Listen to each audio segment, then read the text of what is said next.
we are surely getting close to the end of this talk, Mr. Daniel Steinman. For the listeners, welcome back. You're still tuning into the Power Station. In case you've missed out on previous conversations that we've had, please do go to www.economist.com.na to find out everything that we have been talking about for the past more than 40 episodes. It's going on almost for a year. Yeah, it's been a long time, and I'm sure that everybody, like all listeners tuning in to listen to this talks, have learned something every week, because I certainly do learn something new every week. You agree? I hope so. Well, I can guarantee you that we do learn things, new things every week. We have this conversation with you, Mr. Daniel Steinman. Yes. I think what is important is that I don't come here and blast you with a whole lot of academic jargon. It must when I translate the economics into everyday life, you must be able to understand it. It must be simple. Yeah. And it must be with examples that you can relate to. Yeah. That's very important. Yeah. Eh? And I'm sure it also makes it easier for the listener to actually go and have a conversation about, the country's economy in a very simple way, and for the next person to also understand. So thank you for that. I like it. I love it. So we are talking a middle-income country. That is, of course, Namibia being a middle-income country. We've asked the question last week, is Namibia a middle-income country? Is Namibia a lower-income country? What is Namibia? And Mr. Daniel Steinman is making it clear for us to understand what Namibia actually is. He does not say directly what it is, but economically, with the input of or the influence of the IMF, Namibia is classified as a middle-income country. Yes, that is a fact. Yeah. We cannot get around it. Yeah. What I've said is that we are only marginally a middle-income country. But that's based on the raw data. And that's why I referred to purchase power parity. And that is when you, from my Big Mac example, when you get an idea of how the purchase power, in other words, what can you buy for my Namibia dollars compared to what can you buy for the equivalent in US dollars. And just to refresh everybody's mind, I said you're not going to pay 1,700 Namibia dollars or rand for a Big Mac hamburger at McDonald's in Cape Town. And in the United States, in other words, everything is much more expensive comparatively. Yeah.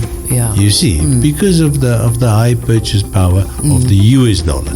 Now you need to make a comparison where you say, but what is more realistic? What is more representative of everyday life if I compare the purchase power of rand to US dollar? And now if you adjust the raw data, you come to the PPP coefficient. And it gives you a different answer than for GDP per capita than just taking GDP and dividing it by 2.2 million number of Namibians. And on the small note that I've given you, you will see that it varies. It is never the same. So the minimum is always in the region of about just below 6,000 US dollars. So the PPP coefficient for GDP per capita. Okay, Elsby, now we need to keep our bearings straight. PPP, power purchase parity coefficient for GDP per capita gives you a slightly higher value. Why? Because the Namibia dollar in Namibia can buy more than just the US dollar equivalent. Big Mac example. And so you get to that. It is we're talking about roughly about an average of 5,900 and so Namibia dollar GDP per capita. The highest it was in 2015. It was 10,662. The average GDP per capita in 2015, and the lowest that it was, you must help me out, I can't remember that, 8,000 8,106. Yeah, and that was, I think, in about 2009, 2010. They're just after the big financial crisis, you know. So you can see that there's a big difference, even in the adjusted GDP per capita, between when conditions locally were tough, 2009, 2010, and when the economy was roaring, 2014, 2015. But the average is in the region of about $6,000 per person per year. Okay. Income, huh? Okay. So now you see, okay, now if you make that adjustment, now we're not marginally a middle income country anymore. We are now solidly inside middle income country territory. Okay. You see, and it's very interesting in the consultation in the Article 4 consultations between the IMF and the Ministry of Finance every year, which I said will be in the next 2 months. For certain considerations, they use the raw figure, the 4098 US dollar per capita. And for other considerations, especially where it relates to housing, transport, and food. Okay. Those three, they use the PPP coefficient for the very simple reason that a very large part of our population buy part of their daily sustenance from street vendors.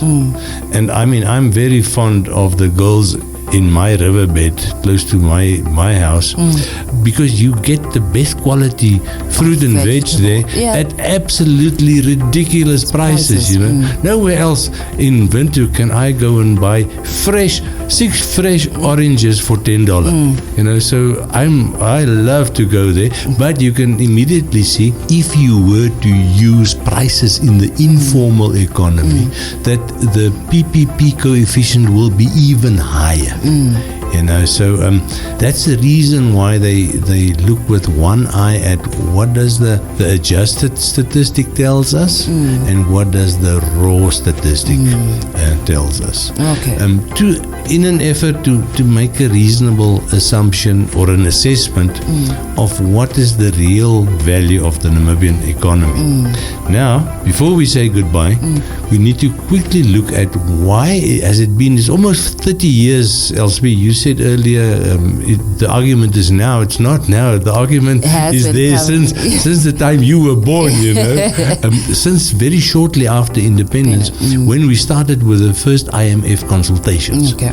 And that is 1992 or 1993, I think, you know. If we were classified as a low-income country, a lot of the money that we now have to borrow would have been given to us either as soft loans, very soft loans at zero interest, or in the form of bonds that you basically never pay back, or it would have been given to us as grants. You know, so that role that is played in a big part by the German government as a development partner today would have been played by the IMF. Okay. But the fact that we are classified as middle income prevents us from claiming certain contributions to our development, which would not have been the case if we were low income. You know, so you can make out the argument, yes, there's more money available. Certainly there is.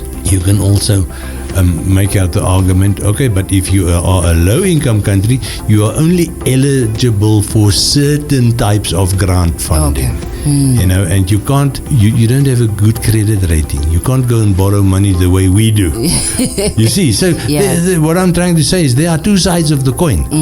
It is not just negative and not just positive. You have to weigh it up. Okay, now, just before we go and say goodbye, Mr. Danish, I mean, I have a quick question. Given that Namibia is a middle-income country, the question is, how does this play a role in coming up with a minimum wage for workers? Because I've tried to find out more. Maybe I've not done enough, but we also just find that we have domestic workers that have a minimum wage, and we have workers in construction that have a minimum wage. Finding a minimum wage for corporate workers. That question is too big to answer it now in a second. We can actually schedule talk about minimum wages, because that is not determined by any IMF rule or regulation. That is determined